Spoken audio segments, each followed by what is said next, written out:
ইবাদত, দোয়াই হলো ইবাদত, ইবাদতের মগজ সার। কিন্তু সে দোয়া আজ আমাদের মাঝে নাই। আমরা দোয়া করাইতে পছন্দ করি, দোয়া করতে পছন্দ করি না। দোয়ার তিনটা ভার্সন আছে। একটা হলো দোয়া করা, আরেকটা হলো দোয়া চাওয়া, আরেকটা হলো দোয়া করানো। কয়টা ভার্সন হলো? তিনটা। দোয়া করা হলো আপনি আল্লাহর কাছে চাইলেন, এটা হলো দোয়া করা।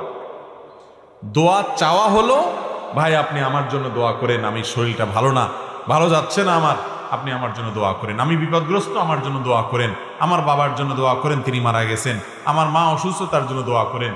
তাকে নেককার মনে হয়, যে কোনো ইমানদার যে কোনো নেককারের কাছে দোয়া চাইলেন, এটা জায়েজ আছে। নবী করিম সাল্লাল্লাহু আলাইহি সাল্লামের কাছে সাহাবীরা দোয়া চাইতেন, সাহাবীরা একে অন্যের কাছে দোয়া চাইতেন। কারোর কাছে দোয়া চাওয়াতে কোনো দোষের কিছু নাই। তাহলে দোয়া করা এটা তো মূল কাজ।